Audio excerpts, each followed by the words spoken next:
Hello, everybody. All right, we should be live, I believe. Yes, we are. Hello, everybody. My name is Harry Rice. I review games for the Montreal Canadiens, and today we had a very early game again. It was a 12:30 start, like yesterday, at a Super Bowl weekend. So, of course, we went live. The game was played at 12:30. They've been doing this apparently for 30 years, since 1992-93. How long they've been doing the Super Bowl games for the Canadians early in the afternoon. Hey, Gabriel, how's it going, my guy? It's going pretty good myself. Thank you for asking. But yeah, we played the Edmonton Oilers in a game that I genuinely expected us to lose. I expected us, funny enough, what the score was, I kind of expected that to be reversed. But as you can tell by the jersey I'm wearing, the right team won. Yeah, the Canadians beat the Oilers today. It was a crazy game. Kind of back and forth. It was very dominated by the Canadians. The final shots don't tell the story. If you watched the game, or even like the highlights that Gabriel said, it was a very Habs dominant victory. Which is funny because Allen still made some great stops. That easily could have been goals. But yeah, we're gonna get into that. Obviously, wasn't able to watch it, but just saw the highlights. Damn, what a game! Yeah, Gabriel, indeed, man. It was definitely up there as one of the best games, but also one of the worst officiated games of the year, at least in my opinion. It wasn't to the level of yesterday's game where there were so many missed calls, but they were calling very minor things, and all of them were against the Canadians. So, and I'm not just saying that because I'm a Canadians fan. No, if it went the other way and they were calling a bunch of shit on the Oilers, which Habs actually getting the benefit of the doubt, that's funny.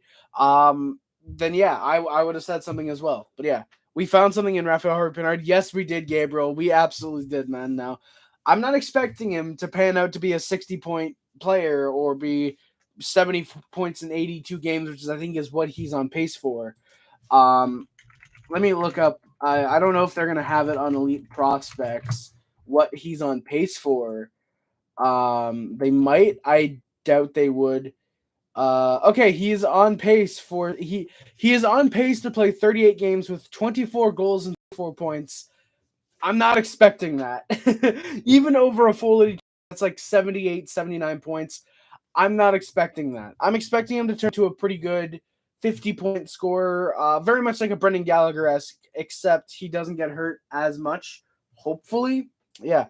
Hey, Marcus! Holy shit! It's been a long time since you come by, my guy. Holy shit, Marcus! Let's go, baby. How's it going, man? Holy hell! It's been a long time, Marcus. Let's go, man. How's my favorite Vegas Golden Knights fan going? While we're waiting on that, but yeah, Gabriel, I do agree. We definitely have found something special in Rafael Harpinard. We have, yeah. Hey, Marcus, don't worry about it, my guy. Don't worry about not popping by too much. I'm glad you're doing pretty good, man. That's awesome to hear. The opening lines for the Canadians. As a Vegas fan, I'm crippling depressed to my core. That's that. Yeah, Marcus, believe me, I get that, man. I get that. Just be lucky you guys didn't get Jacob Chikrin because Paul Cotter would have had to have been in that deal, and he's made you guys up 1-0. As far as last time I saw, I don't know how the game's going. If you guys are up 9-0 at this point, Kane to Vegas. Marcus, I don't know. I don't know about that. I don't know about that. Yeah, I've enjoyed some Paul Cotter too. I like his style of play.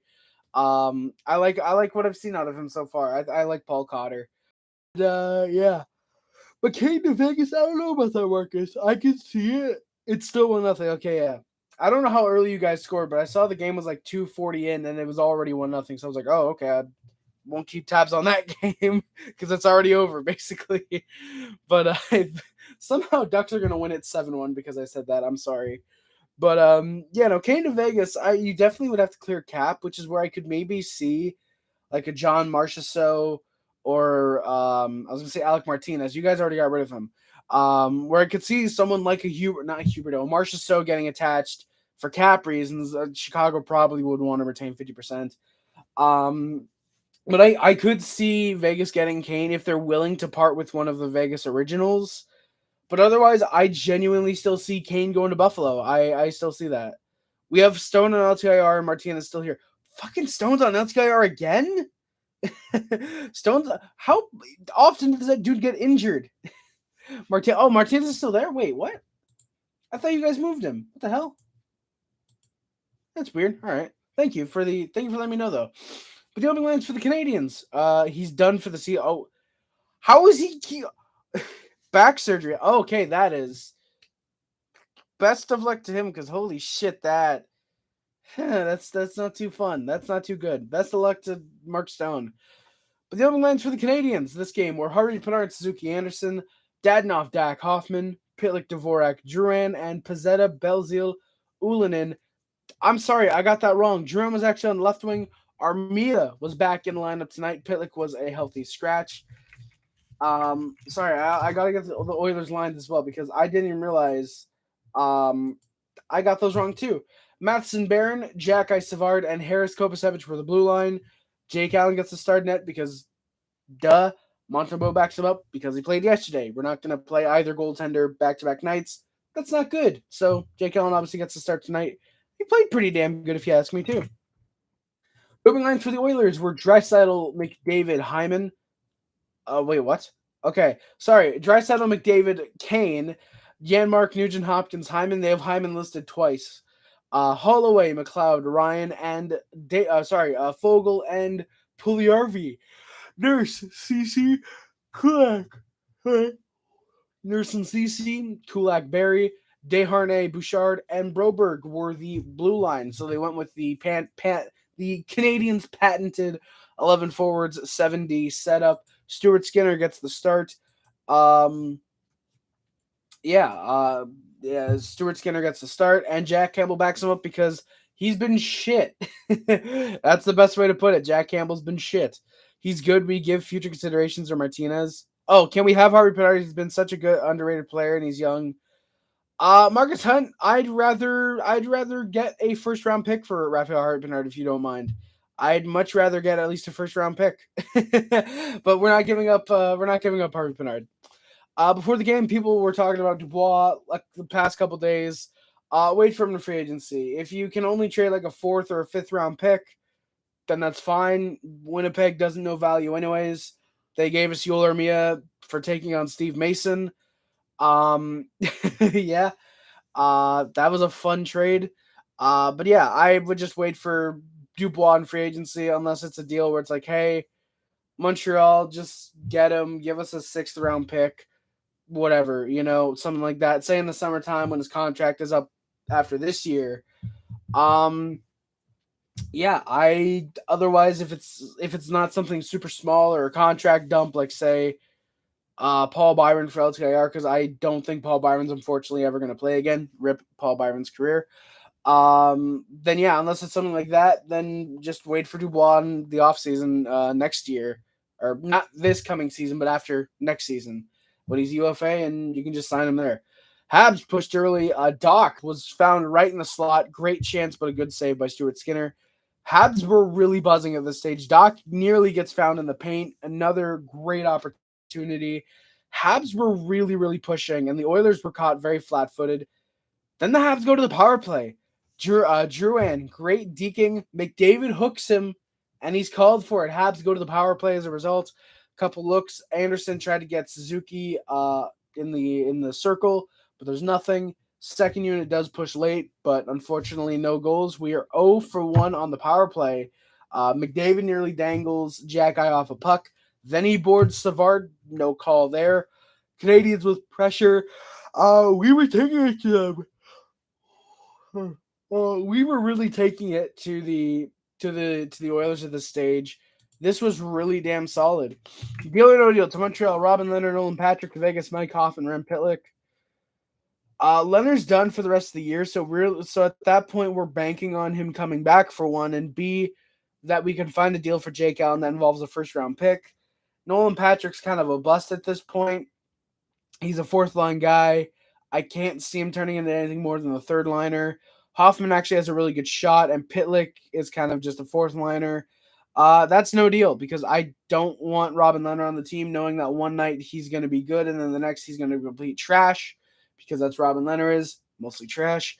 And Mike Hoffman could probably fetch us a good 2nd round pick, maybe a 1st round pick if a team's desperate enough. I'd rather keep Mike Hoffman than try and buy really with getting Robin Leonard. The shots were 8 for the Canadiens 7 minutes in. All of a sudden, with his first career National Hockey League goal, Michael Pezzetta and Jesse Ullinen with the assist. At least last time I checked, Ullinen does get an assist there. He went top shelf. The Oilers wanted a call as there was allegedly goalie interference, but they wouldn't challenge for it. It's a sloppy play that eventually finds its way to Belzile, and he just wrists it on net, gets in, and it's a 1-0 Habs lead. Reason Montreal's nothing this year, doesn't want to be good, but they could be next year. He's a good goalie. No, Marcus, I don't think we want to be good next year. And even if we did, we would just keep Mike Hoffman at that point because we need goal scoring. And Leonard's not really even a starter, honestly. He's more of a 1A, 1B. He's more of like a Jake Allen. He's just slightly worse. And doesn't do good in the playoffs. But yeah, no, I don't think we want to be good next year. Like, obviously, if we are, that's fine. We'll be fat. We'll be fappy. We will be very fappy if we're good next year. No, I think we'll be happy if we're good next year, but we don't plan on it right now. We just want development, really. But yeah, hey, John Speed, congrats on the win, man. GG's. John Speed is an Oilers fan. Our top pair is so bad, dude. Barry and CC, man. Thank you for them allowing like 4 goals tonight. Them being the reason for 4 goals. Big shout out to Evander Kane on that shorthanded goal. We'll get to that. But yeah, has to be the worst in the league. Yeah, I'd say so, John Speed. When Arizona has a better top pair than you, can you really be considered a cup contender? You know what? You know what I think the Oilers need, John Speed? I think they need Joel Edmondson. I think that's what they need. But the Oilers then go to the power play. It's an interference call on Jack Eye. Oilers pushed. McDavid gets the Oilers' first shot of the game. Great stop by Jake Allen. Oilers pushed more. Kane couldn't find McDavid in the slot.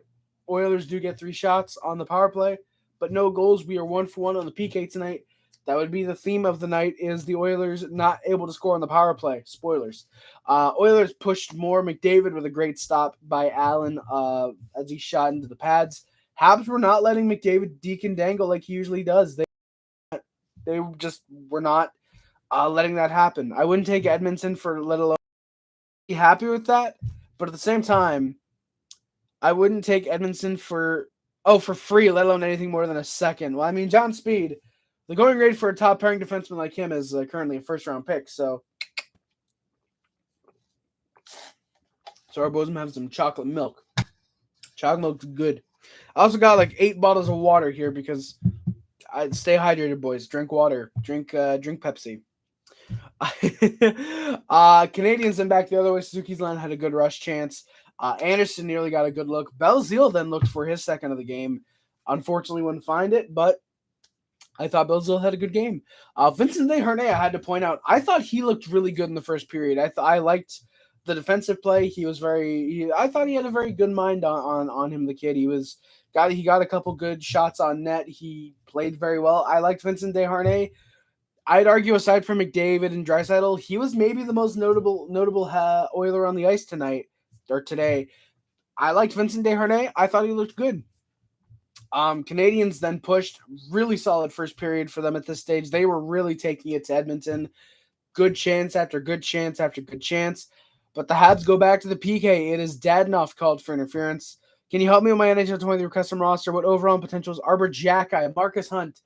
Xhekaj, because he is in the NHL, like it's hard to gauge because like technically before the season he would have been like a 76, 75 probably, but because he's made the on like what Kane Gooley and Joel Edmondson, like what the other Habs defensemen are. Because if they're all like low 80s, then yeah, I'd go like an 80, 79 for Xhekaj just to keep him in the lineup. Personally, I would say 78 medium top 4. Yeah, I'd go like a 79, 80, just boost up his fighting a lot and give him a pretty decent wrist shot. Because I think Arbor Xhekaj's wrist shot is actually kind of underrated. Not saying like a 93 wrister, but like a decent, high 70s, maybe low 80s. I like the wrist shot on Arbor Xhekaj. He just doesn't show it off much, unfortunately. And yeah, I'd say I'd go actually no, yeah, because the only 21. Yeah, no, medium top 4 I think works. I was gonna say high top 4, but I forgot he's not 20. He's not 25. It only gives him a year or two to grow. Medium top 4 works perfectly fine because he's only 21. Actually, I think he's 22 now. Actually, because I think he just turned 22. No, I don't want Arbor Xhekaj's cap friendly this time. I do want to. Yeah, he's 22 now. He just turned 22. By the way, happy belated birthday to Arbor Jack guy. Hell yeah. But hey, yeah, no problem, Marcus. Yeah, I'd say medium top 4 and 79. Like I said, 79 or an 80, just because he is in the NHL. Like I said, if you're going for realism based on how the current rosters are this year, then I'd give him that 79-80 to make sure he does stay in the lineup. But yeah, there you go. No problem, my guy. Anytime. If you need anything more with Habs prospects like Caden Gooley, or if you need to bump Caulfield to a 93, just let me know and I can confirm. My grandma lives in Kitchener and shopped at the Costco Arbor worked at. No way, Marcus. That is sick. Did she ever run into Arbor Jackeye? Do you know if she ever did run into some guy with tree trunk hands and a fucking sick mustache? There's a bit of confusion actually on the PK as well. They brought they brought Hoffman over first while they were saying it was Doc that got the penalty. Then they finally brought over Dadonov. They both had interfered with, I think it was McDavid, but they took Doc first, but then they realized, okay, Dadonov actually was the one that committed it first, so they brought over Dadonov to take the penalty. Oilers pushed. Habs were great at killing it off. They were just able to clear it, kill off time. Oilers got a couple looks, but nothing major. We are 2 for 2 in the PK tonight. Oilers then got some push. Habs were laying the body big time, though. I don't know. I tried to ask her, but she doesn't know hockey players and is... Okay. She doesn't know hockey players. Is Joshua 76 high top 6? Joshua, I would go high top 6 just because he isn't really in the NHL. I do like Joshua Waugh. I try to remind myself of where he's playing this year. I think he's still playing in the Quebec League, right? Yeah, he's got 61 points in 39 games. I would say Joshua. I would currently say, because he is 19 and he has years to grow, I would go with more of a 73, 74, just because he's not in Laval. He's definitely a high-end QMJHL player, but he's not quite Laval NHL there. So I would go with a 73 high top 6. I'd say low elite, but then that kind of just makes him a medium top 6. So I would say high top 6 or medium elite, technically. Sens lost to the Oilers 6-3, and we beat the Oilers 6-2. If you still think Sens are better than the Habs this season, if you think Sens are better than the Habs at all, you need help, NZA. Zarbian, we do have a Arbor Jackeye update. We will get to that during the third period. We will get to that. But we are 2 for 2 in the PK. Oilers are starting to get a bit of push. Habs were laying the body well. Pizzetta actually had good forechecking, surprisingly. Canadians were looking hard. Habs owned the final minute of the first period. Skinner turned the puck over. A great slapper by Hoffman. Skinner's able to glove it down. Then there's another good chance for Hoffman. Suzuki had given him the pass, but no goals for him just yet, unfortunately. Shots are 14-9 for the Habs, and they have the 1-0 lead after 20 minutes of play. Early in the second, Habs had good push. Doc with another great chance. Excuse me. Sorry, boys. Habs were in control. Oilers did not have much heart at this stage. Oilers really weren't pushing. They were not looking for much at all. They were just trying to kind of go through the motions and just basically get through the games, what it felt like they were trying to do. And the Canadians were doing great. The new goal horn is so brutal. Actually, Gabriel, that's funny enough. Someone brought up that the Canadians have a new goal horn. I didn't hear it at all this game. I did hear it. I did hear it like on YouTube. Someone sent me the footage.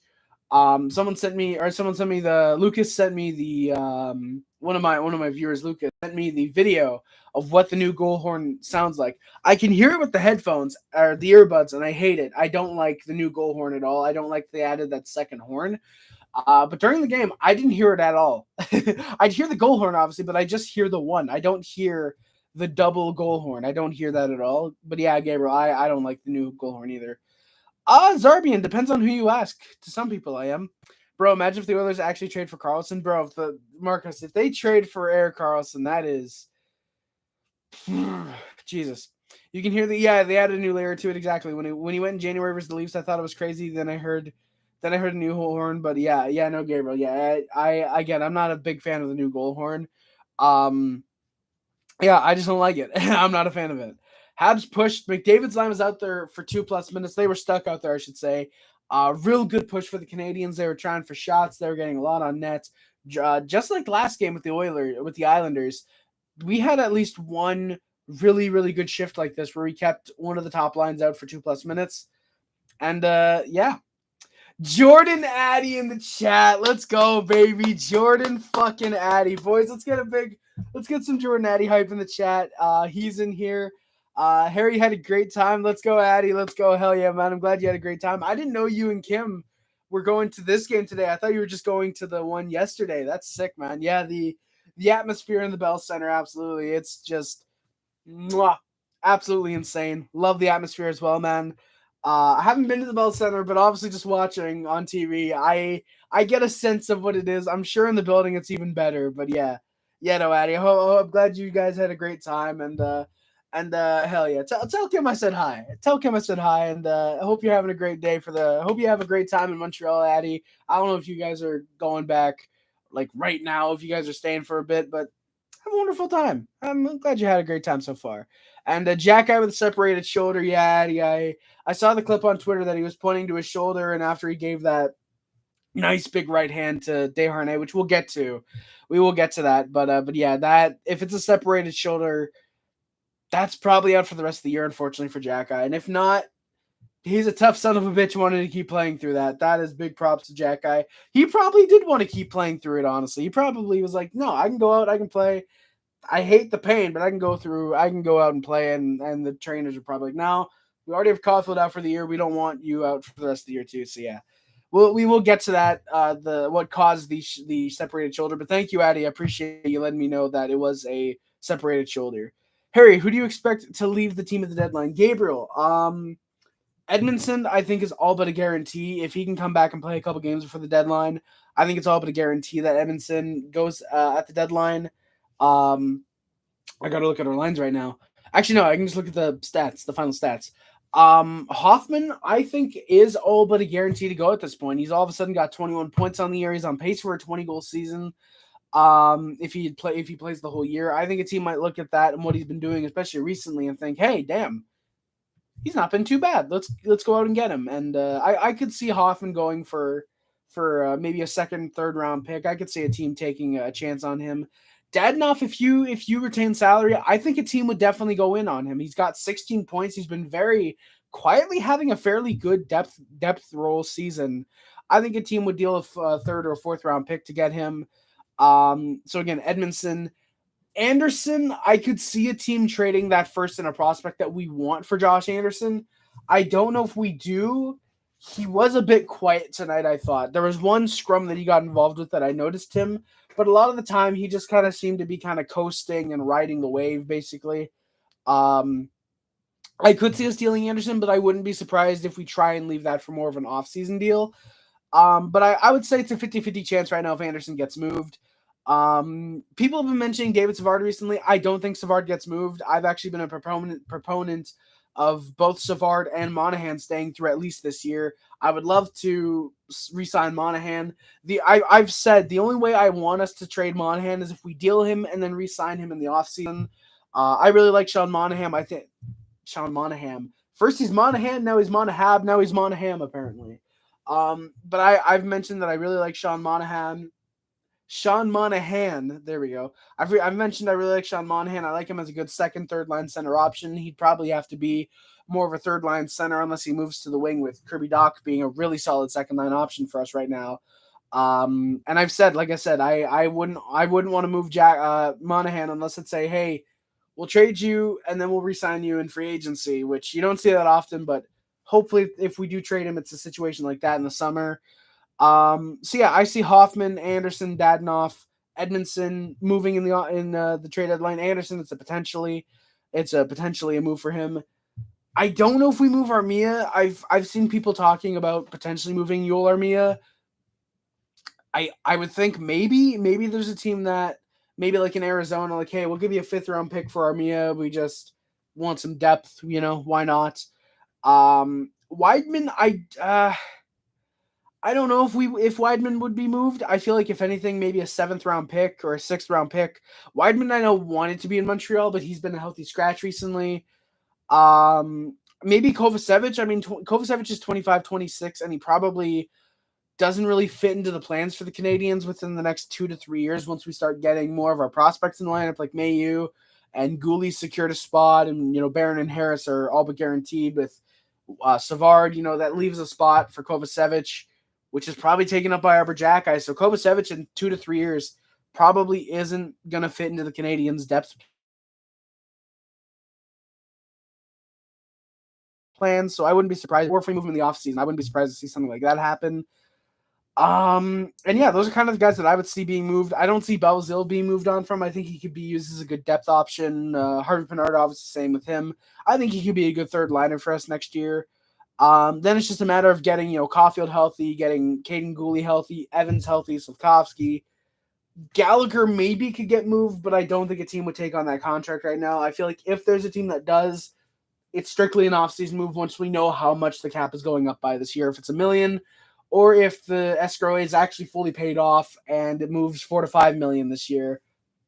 If it moves up $4 to $5 million, then I could see a team maybe taking that risk on Brendan Gallagher.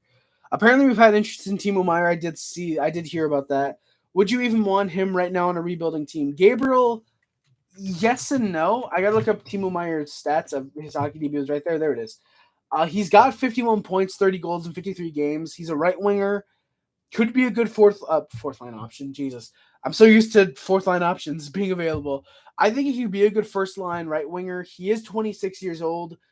The issue with that would be the contract because he scored 30 goals twice before, but the first time he did it, 66 points, 30 goals in 78 games. That was the year they went to the Western Conference Finals and got beat by the Blues.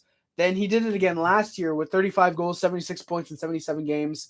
So yeah, he is probably entering his prime because 76 points last year. He's probably going to get another 70, 75, maybe 80 this year. He's got 30 goals, 51 points in 53 games. What worries me is that he might have 40, 45 goals and might command a big payday.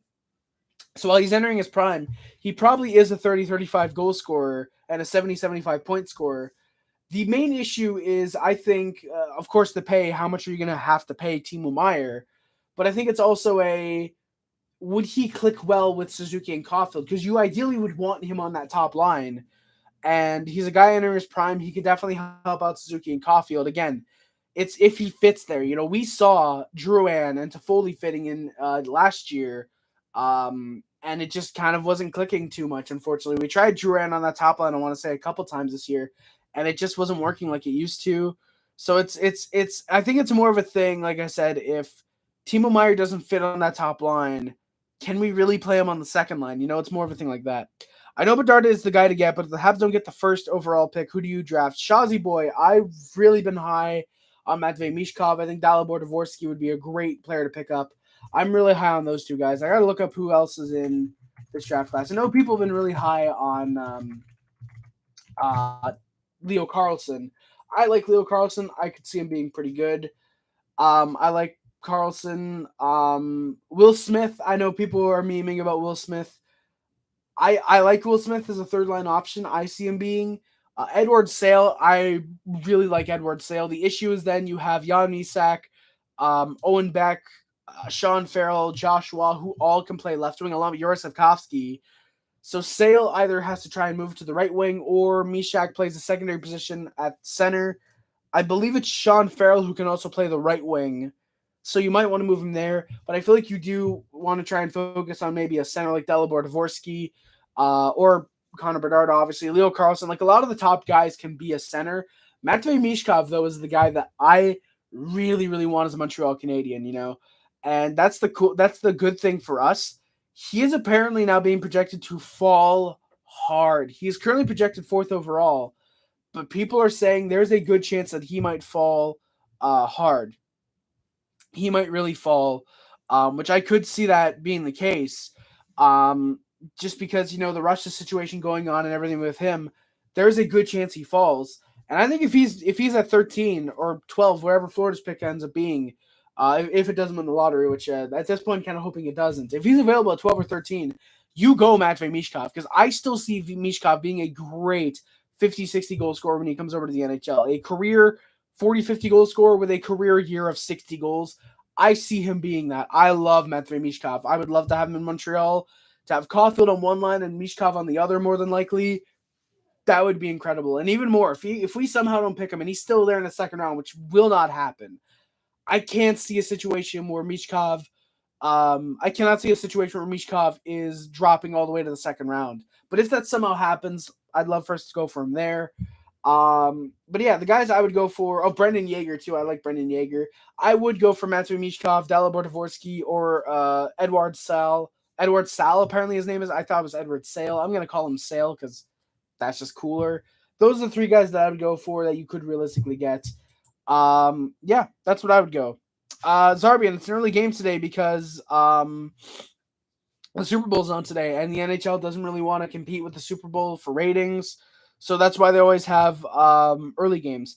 How does it feel to beat the Oilers to you? Wolverine, it feels great. The Canadiens have had the Oilers number the past 35 years, it feels like. Keeping McDavid off the board, you love to see that, and yeah, you love that. Wary also Wimweek. Ooh, Darkness. Is Darkness close to joining the Wimweek? That would be nice. I think Adam Fantilli is a projected second overall. Shazzy boy, I'm one of the few people I don't like Adam Fantilli. I've never liked Adam Fantilli. What he's done recently has definitely affected how I feel about him even more. I don't think he's going to pan out in the NHL. I think his attitude is definitely a big issue. I'm not a fan of the way he plays. I don't see him translating well to the NHL personally. I don't think Adam Fantilli is going to be great in the NHL. I don't see him panning out. Deal or no deal, San Jose, Brendan Bryson, 2023 top 10 protected first, 2024 second, Daniil Chenkov, and to Vegas, Timo Meyer. Reason it's Bryson, aka a first. So it's Bryson of first, the second, Chenkov, who was a second round pick. Vegas gets a replacement for Stone, and if we trade Martinez, we could afford to re-sign Meyer, but keep the team pretty much the same. Marcus, I don't know. I don't think San Jose would necessarily want to do that because I think they feel they could get a bit more out of Timo Meyer. I don't know if they want prospects. I feel like they might want more picks, but I don't know what San Jose is thinking for the Timo Meyer camp. Personally, I'm not a fan of Chenika.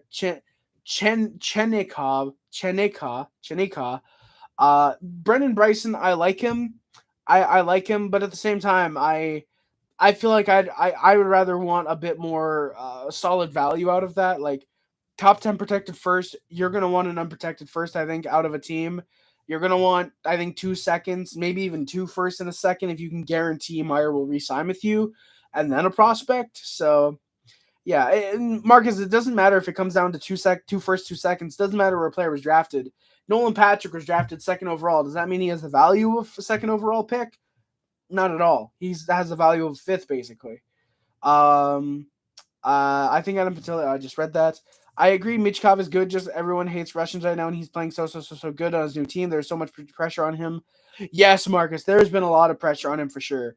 Yeah, Brendan Yeager. If Yeager's a guy that I could also see falling, and if he falls to that 20-25 pick range, if the Canadiens get a third first round pick for this year and it's in that range, that's where I would go Brendan Yeager. I really, really like Brendan Yeager. Of course, if Michkov is there at 5 or wherever we're pick, I'd love to pick him. If not, Dalibor Dvorsky.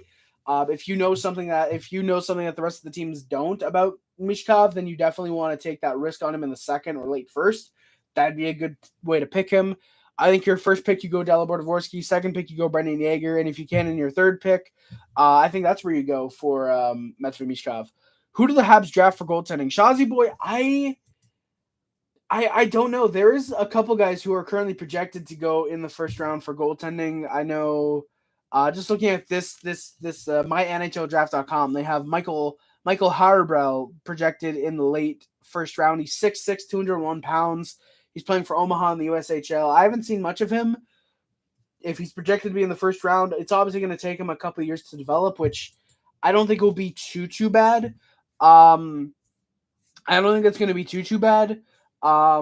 Just because the Canadiens right now, if we're going with Allen and Montembeault, for example, in goaltending, we're clearly going to be patient on wanting a very good goaltender. Of course, now depending on what happens this deadline, we might not even need to try and draft goaltending because there's a chance that we might get Dustin Wolf out of Calgary because apparently we really like dealing with Calgary, and I see Dustin Wolf being a very good future starter.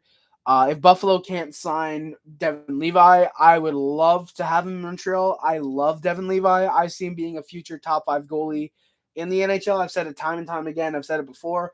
I'll say it constantly. I love Devin Levi, and I'd love to get him out of Buffalo. If we could somehow deal, say, Joel Edmondson to him, I don't care about dealing to a division rival. I want Devin Levi. So yeah, there's a chance that we might not even have to draft for goaltending, but I think maybe because I think we have 2 second-round picks this year. I want to say we have 2 second-round picks. I got to look on Cap Friendly real quick. I completely forgot the picks that we have.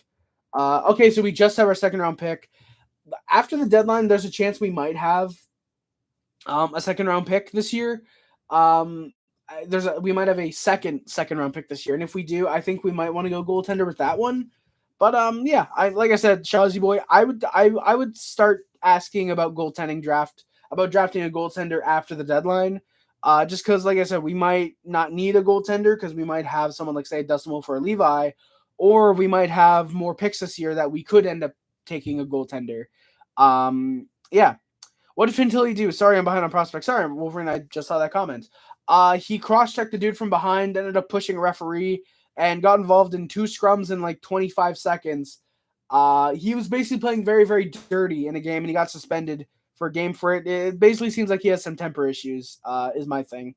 Just like Zachary Lahu. Not to the exact level of him, but the dude that Nashville drafted, I think, 2 years ago in the first round.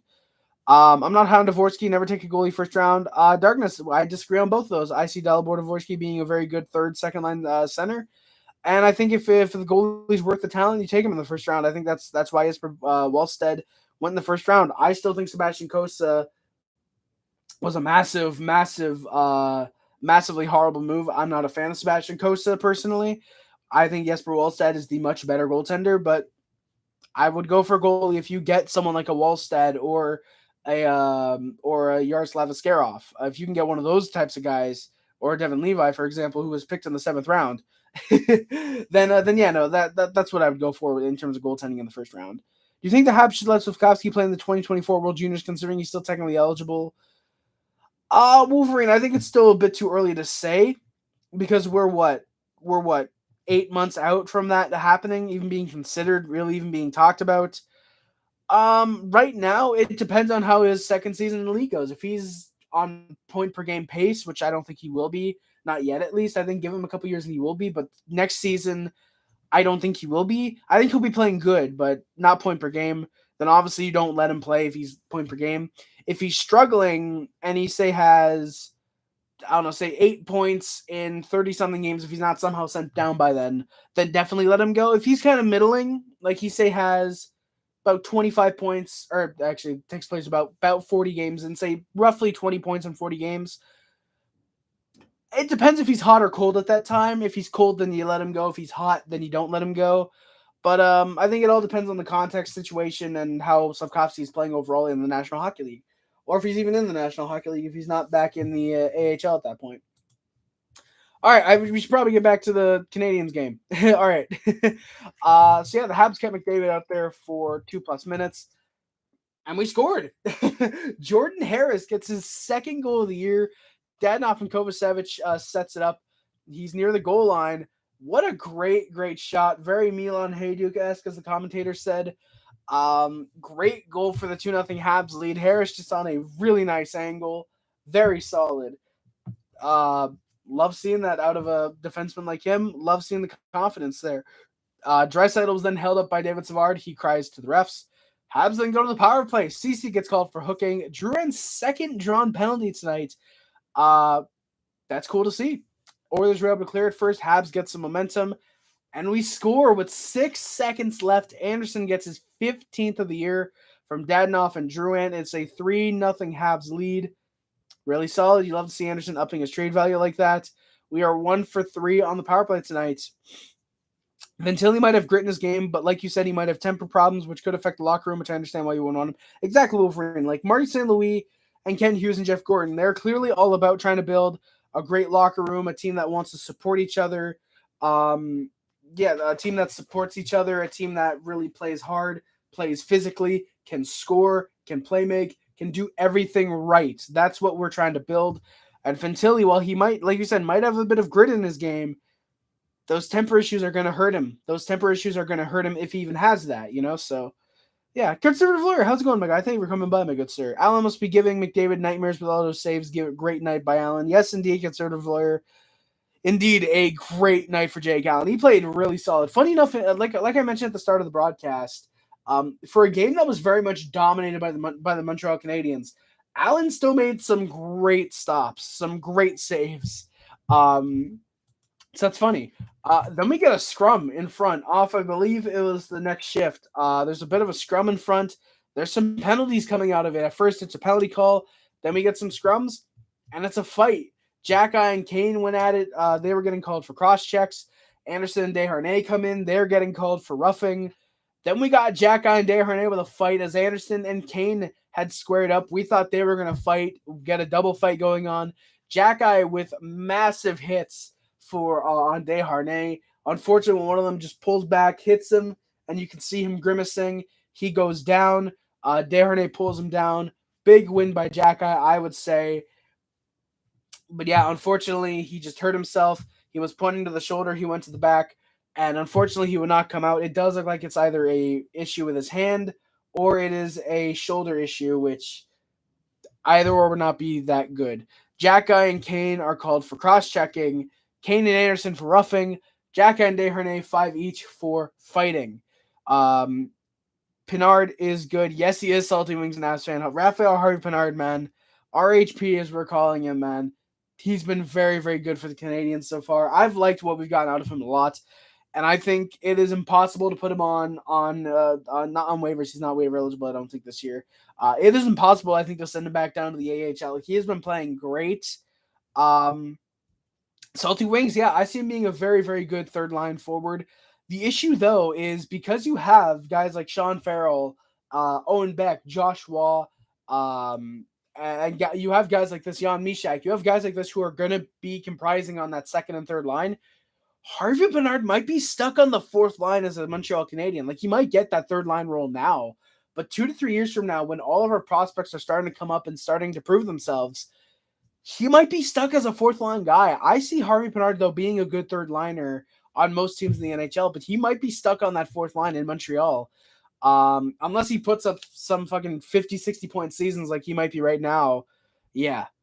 Salty Wings, yeah, Mysak is kind of weird. Like, he is 20 and he's not doing great in the AHL, but I wouldn't let that hinder your thoughts on him too much. Like, I think he is going to be a guy that is a bit slower to develop. I do think he ends up making the NHL around 22, 23. I think that's when he comes in and he's like, and he'll probably have a bit of a slow transition to the NHL at first. But I do like what we get out of. I do like Jan Mysak's upside. I do think he has potential to be a real good third line guy. Joshua is a bit weird as well. I do see him being a good second liner, though. I see him being one of the steals of the 2021 draft. Love Joshua. I was a bit low on him at first. I've come around. I do like Joshua. I think him and Sean Farrell are going to be massive gems out of the drafts they were in. Lane Hudson, even though I do think he's going to be an amazing, amazing defenseman, I don't know if you can call him a massive steal because he was still an early second round pick. Like what constitutes being a massive gem? Like if Hudson's constantly putting up, I think 50, 60 point seasons is I think what he will be capable of at his prime. I think a slightly worse Cale Makar, personally.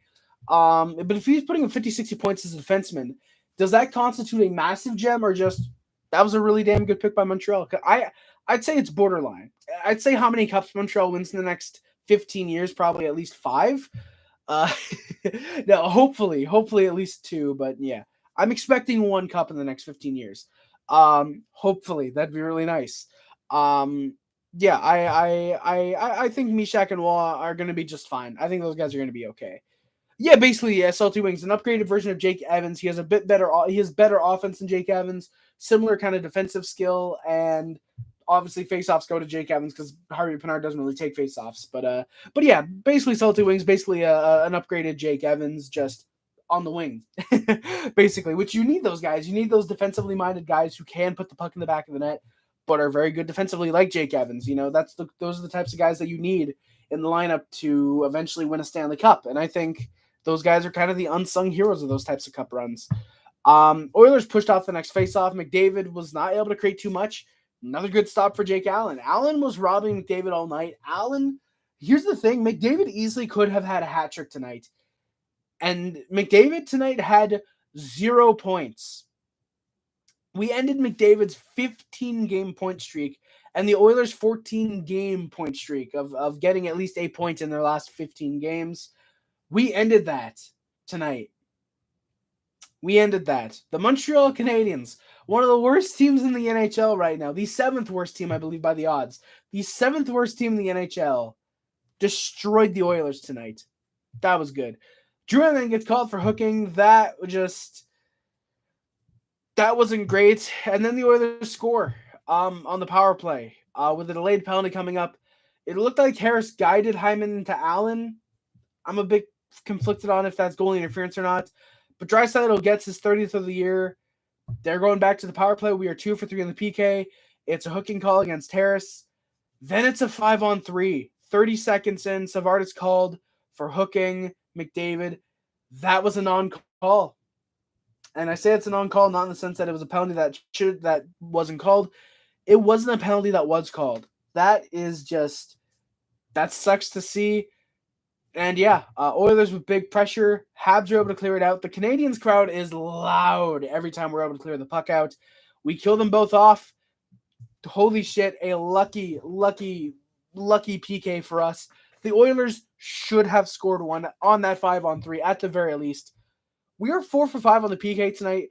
We have completely shut down the Oilers' number 1 in the league power play, the best power play in the National Hockey League. And then the Oilers score after the power play ends. Savard isn't able to get back into the play as he had just come out of the box. Kane gets his 9th of the year. Matheson was screening Allen. That sucks to see. Oilers are back in it all of a sudden. Then TSN had some audio and video issues. So you let Evander Kane score, and TSN's going to have some issues apparently. There's no audio. I say video issues, not like the feed was going out, but the score clock and the scoreboard was non-existent. Funny enough, the TSN logo was completely visible still, though. But it was a bit weird. They would come back. At least the audio would. Funny enough, when a penalty gets called. But yeah, there was a bit of an issue. The bit of a back and forth. The Oilers were starting to get some momentum. But the Habs go to the power play. Bouchard is called for interference on Anderson. And the Canadiens score as a result. Rafael Harvey-Pinard with 6 goals in 9 games from Matheson and Savard. Great tip off that Matheson shot. You love to see it. Just off the blade, top shelf. Habs shut down the Oilers' momentum. It's a 4-2 lead. We are 2 for 4 on the power play all of a sudden. Hoffman gets a good shot off the next faceoff. He gets in the Oilers zone before that shot, obviously. Habs with a couple chances. Oilers are not able to get any shots in the final minute. Shots are 27-21 Canadiens, and it's 4-2 lead after 40 minutes for the Habs. And it was confirmed on Twitter, I believe, during the third, actually, Jack Eye would not come back into the game. It looks to be a separated shoulder or a hand issue. I'm assuming it's one of those two. We'll see. Unfortunately, that sucks if Jack Eye's out long term. If he is, obviously no pressure. He should take as long as he needs to get 100% healthy. I'd rather Jack Eye playing at 100%, at being 100% healthy and be able to play his game than him coming back at, say, 50% capacity and just not being good. I'd rather him at 100%. I'd rather him take, say, that month extra if he needs it, for example, to be fully healthy over him coming back early and just not playing the same. And I put, that sucks to see the Sheriff off duty. I had to, puns, wordplay. Yeah. Habs early in the third had a bit of push. Matheson with a nice bounce off the boards. A couple one-timers for the Canadiens. They were missing the net. One of them gets on net. Skinner makes a good save. Oilers the other way. They look to get anything, but they were missing the net too. And back the other way, Armia's able to. Armia's off the puck, but Harris gets it, and he scores a beauty of a wrister past Stuart Skinner. His second of the game, first ever career 2-goal game. Armia and Drouin with the assist there. It is a 5-2 Habs lead just like that. Whew. And yeah, you love to see it. Drouin on a casual 2-game point streak. He all of a sudden now has 14 points this season. I've really liked what we've gotten out of Jonathan Drouin this season. I think he's played very well. And yeah, he keeps showing up. He's about half a point per game all of a sudden. Jonathan Drouin is still showing up. Both teams with some back and forth. Habs were really in control at this point. Suzuki and McDavid then exchanged words after McDavid bumped a Canadian. You like to see the captain stepping up for his players, the way Suzuki was. Anderson then got involved with Darnell Nurse. McDavid got in there as well. That was very cute. Oilers pushed. Great stops by Allen to keep us up by 3. There's some not some scrums, but some scrambles. Just trying to poke at the puck. The Oilers were, but they were not able to get a single thing at this point. It is still 5-2. Habs and had some good forechecking. They're really playing well. Edmonton was trying to get some momentum. Armia then gets called for hooking. It's a bad penalty. Oilers push big time. We're able to clear it out. Allen with a great stop before we clear. Doc's able to push against the boards. Kirby Dach draws Evander, Kane in. Pass over. Dvorak's there, and he scores Christian Dvorak's 200th National Hockey League point. It's a goal. Kirby Dach with the lone assist. A nice one-timer. It's 6-2.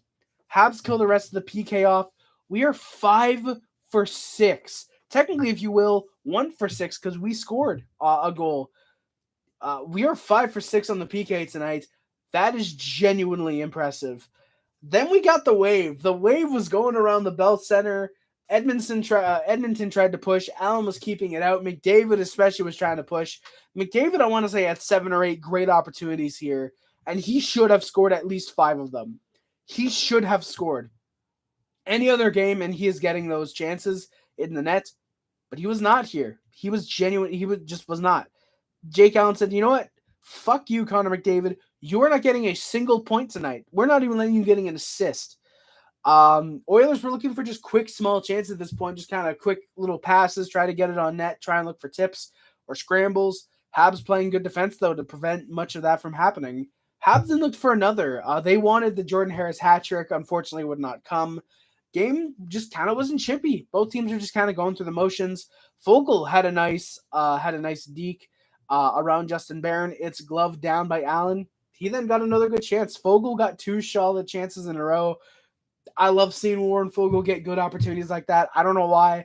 I've always kind of liked Warren Foegele. I like him as a good fourth line guy. I like seeing him succeed. And I wish for the best for him. I kind of wish he had scored tonight because I like Warren Foegele. What overall is Kirby Dach? 85, high top 6. Definitely high top 6. Maybe medium elite just because of where he was picked in real life. But I would say, I think 85 is very fair, actually. He's 21. He still has time to develop. He has 36 points this year in 52 games. I would maybe argue an 86, but I definitely think an 85 is good. I think an 85 is definitely good for Kirby Dach. I like that Marcus a lot, actually.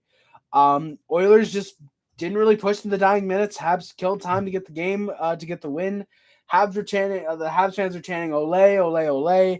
They were doing everything they could. A lot of kids in the crowd. You love to see the Canadiens get the win for everybody in the crowd tonight on Super Bowl Sunday. Super Bowl will start at 6 p.m., not sponsored. Final shots are actually 31-30 for the Oilers. But the Habs, with the 6-2 victory in regulation, they pick up a massive, massive victory. 2 in a row. You love to see that. Whew, what a game, boyos. The Canadiens with a great, great victory. Big, dominating victory on the 2022-23 Edmonton Oilers. Sorry, boys. I'm going to drink the rest of my chocolate milk. I'm going to mute because it's probably going to do this. I was right. It did the slurp thing when you don't got much liquid left. You guys know what I'm talking about. But yeah, the Canadiens. Big W for Montreal Canadiens. You love to see it. You love to hear it. You love to feel it. If you were in the Bell Center, you definitely felt it. So yeah, the Canadiens with a win. I don't think that if you wanted the Canadiens to lose tonight, that you're a real Habs fan. And I know we're in a tank and we're fine with losing. I'm fine with losing because I know that it's for the tank. But are we really fine with losing games, especially to teams like Edmonton? Are we really fine with losing? You know, I think it's a bit weird, Like hell, we should have beaten the Senators the last 2 games we played against them. We should be on a 4-game winning streak right now. Actually, I think 5-game winning streak because I think Edmonton ended a 1-game winning streak we had. But yeah, I don't think I'm not fine with losing in the sense that I want to win. Obviously, like I know we're in a rebuild, but the more games we win, I like. But I don't know. I think fans who are upset that we're winning are weird. I get that when we lose, it's okay because we still have the tank bowl. But realistically, as a Habs fan, you should want to win every game. You should be cheering for the Canadiens to win every single game. Yeah, if you're a Habs fan. Obviously, you should know you're not going to win every game because that's literally impossible. There's no way a team can go on an 82-game winning streak. But you guys get what I mean. Nick Suzuki leads the Canadiens. Sorry, boys. We're going to do the stats, obviously, and then get into the outro. If you guys got any comments or questions at this point, please put them in the chat because at that point, I will not be afraid to stop the stats or the outro to answer them, like I said, for the last couple minutes. Nick Suzuki leads the Canadiens with 17 goals, 25 assists. We're off to a great start. 17 goals, 25 assists, 42 points for Nick Suzuki, our captain, leading the team, as he should. Cole Caulfield, unfortunately, his season is over. 26 goals, 10 assists, 36 points. He was on pace for about 40 goals. That would have been nice. Next year, though. Kirby Dach has 12 goals, 24 assists, 36 points. He's going to pass Cole Caulfield probably, and that is going to be depressing when it happens.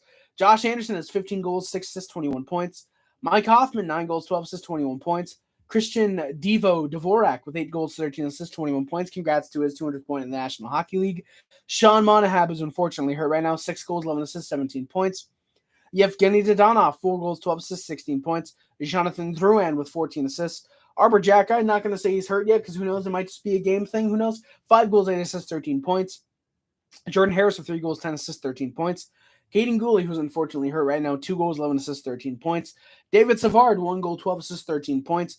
Jake Evans, who's currently hurt, 2 goals, 9 assists, 11 points. He has the same thing as Mike Matheson. Yaroslav 4 goals, 6 assists, 10 points. Brendan Gallagher, 4 goals, 5 assists, 9 points. Rafael Harvey-Pinard, 6 goals, 2 assists, 8 points in just 9 games, by the way. That's very good. Yoel Armia, 3 goals, 5 assists, 8 points. Michael Pezzetta, 3 goals, 4 assists, 7 points. Lucas, yes, Slavkovsky,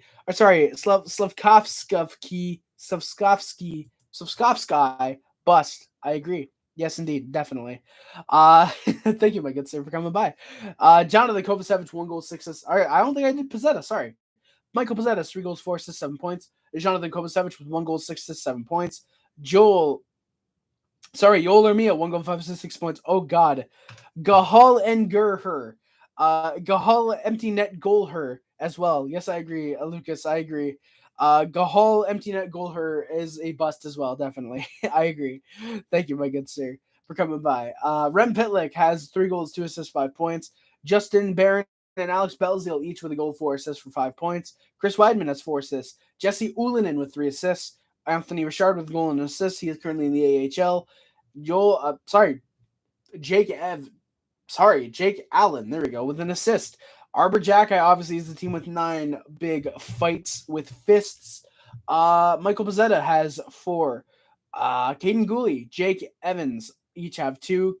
Why do I feel like I'm missing someone who has 2 fights? I'm not. That's weird. Kirby Dach, Mike Matheson, Brendan Gallagher, and Chris Weidman all have a fight as well. Crosby, he's pretty damn good, Lucas. I very much like. Oh, that's Lucas, I think. Is this the baby? Oh no. Wow. Okay, so boys, this is some news coming out here. About half an hour ago. Yeah, I had a feeling, Lucas. Thank you, man. What are Crosby's points? I will read those to you right now if you want, Lucas. Sidney's Crosby's points. Yes. Sidney's Crosby. Yes, Sidney is Crosby. He has 24 goals, 30 assists, 62 points in 52 games. Very solid. Crosby will not die. He will not die until he's like 53 years old. But yeah, boys, this is something right here. Jacob Chychrun going to the LA Kings will focus around Brant Clark. Brant Clark is going to be an Arizona Coyote, basically. That's actually crazy. So it looks like it's going to be probably Clark, probably a second round pick. I'd assume some other things, and yeah. Thank you. I like the tank follow. I thought we had Lane Hudson. Let's go. Do we know how much he's averaging? Lucas, what are we talking about? Do we know how much what is averaging? What are we talking about?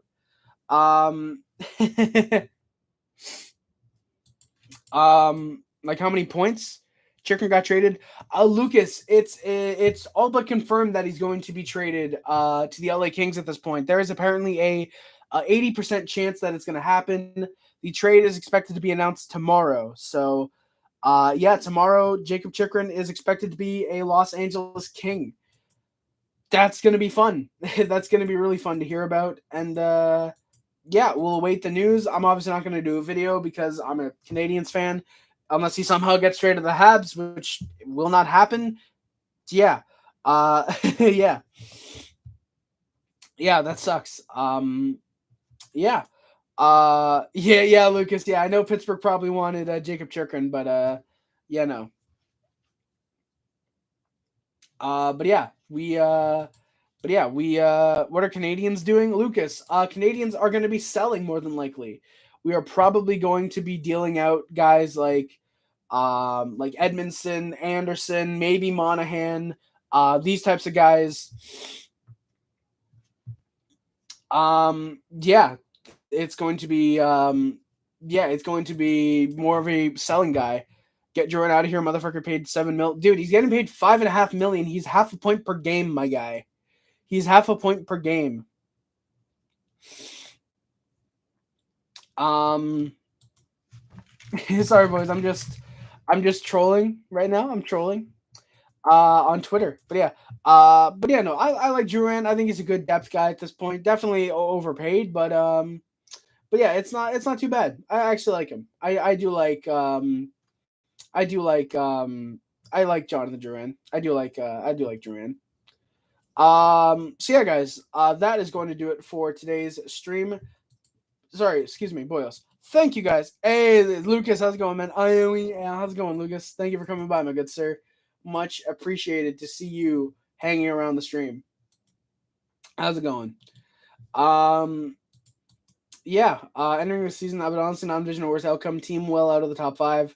Slot, what? Oh, worse outcome. Oh, okay. Injured valuable trade pieces before traded. Like, okay, rush development with Slav. It's really not a rush development. He played 35 games. He played 35 games. That's really not bad. Congrats on the win. Hey, Sam, thank you, man. I don't know if you're an Oilers fan. Thank you very much, my good sir. I appreciate it a lot. But yeah, boyos. Oh, wow. Okay, boys. There's some more pieces we're talking about. From at NHL Foley, Gabe Foley tweeting out, anticipate a goalie swap happening in the Jacob Chychrun deal. Hearing from multiple sources that LA has had their eyes on Vejmelka for a while. It's not going to be Jonathan Quick. I think we can guarantee that. Leafs fans. Sorry, Sam. I keep forgetting. We have so many people that come by that it's like I keep forgetting who certain people are. But thank you, Sam. I appreciate it as a Leafs fan. Good luck next Saturday. I think it's next Saturday we play, or is it this Saturday? Actually, no, it's this coming Saturday. I think that we play. Yeah, Tuesday. Boys, we play next Tuesday against the Blackhawks, Thursday against the Hurricanes, and then Saturday against the Maple Leafs. So, GG's on Saturday in advance, and I hope it's a great game. Habs for life. Great game. I was there. Let's go, Habs. That's sick, man. Let's go. Lucas, it's seeming like it's 100% he's a King at this point. They're talking deal right now. Carl Vejmelka is going to go to the LA Kings, it looks like. Honestly, I love that. Honestly. And personally, I love Jacob Chychrun, and I love Nobody Cares Habs. JK, I love you. Hey, let's go, Harry. Let's go, Lucas. Hell yeah, man. Yeah. People are saying that someone's predicting that it's going to be Walker, Pettersson, Clark, and 2 firsts for Chychrun and Vejmelka. If the trade is centered around Clark, I don't think there's going to be 2 protected firsts. Hey, Goat, Harry, Goat. Thank you, Marcus, man. You guys are the goats, man. You guys are the real reason to keep this channel going. You genuinely, as long as I have people watching, at least 2 people. At least 2 people. That's fair to say, I think. As long as we've got 2 people watching, I will keep these streams going. I will keep doing them. I'll keep making videos once a year. 725 Days of Harry. I'll keep doing stuff. I'll keep making the content as long as we've got people watching. And yeah, I love you guys. Thank you guys so much for coming by to the streams and checking them out. Oh God, Zarbiani, yeah, or Lucas, yeah, we could probably do the drawing game. I think we can VC after. That'd be kind of fun. Zarbian, we have no clue how long Arbor Jacki is going to be out for. It's the thing that we don't know about that right now. We know that he was out for the rest of the game, but yeah, we don't know how long he's going to be out for. Thomas, how's it going, my guy? Good, it's going pretty good. Thank you for coming by, my good sir. In love with Harvey-Pinard, with how he's playing. He's insane. Yes, he is, Thomas. He has 8 points in 9 games. I mentioned this earlier when I was recapping the stats. He's been playing great. Genuinely, just I thought the kid was going to come in and be like, okay, he's going to be a good, third line guy, maybe fourth line, at the very worst. He's going to be, pretty okay. I was not expecting this at all. I was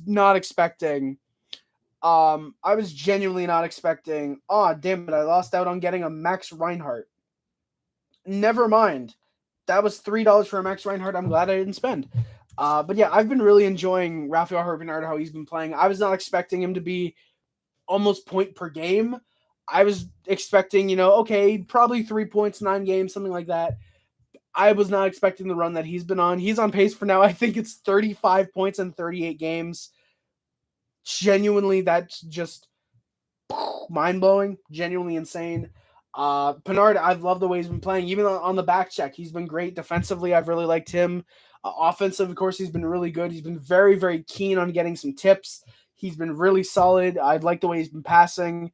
He's been very good overall. Really liked him. Harry, check general chat. All right, I will do. US. Oh, okay. Why are there so many unidentified flying objects getting shot? Burger King to air 3-minute commercial.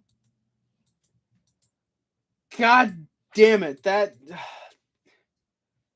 I hate the Burger King commercials. I officially hate the Burger King commercials. Unless there's like 8 celebrities in the commercial, I don't want to see it. I don't want to see a 3-minute Burger King commercial. And it sucks because I'm going to be watching the goddamn American feed.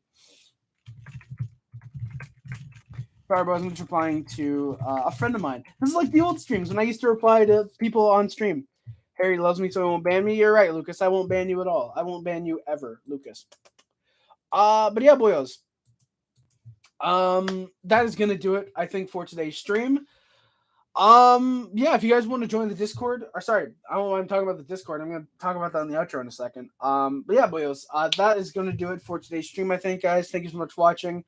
My name is Harry. Don't forget to like, comment, subscribe. Favorite charity includes, but it's not limited to, YouTube, Facebook, Twitter, Instagram, Parangos. My name is Harry. So go on Puff Clubs, Join Club. I know Harry. Let's stop letting people from here into the Discord. No, I'm talking about the like my Harry Rice Discord, the one that's actually for the channel, the one that I update people with the streams in. That's what I'm talking about. Links in the description. Are the Amazon wishes, the PO box, and the PayPal, the Discord, the Letterboxd, the Speedrun account, and the Twitch are all down there as well. Thank you very much.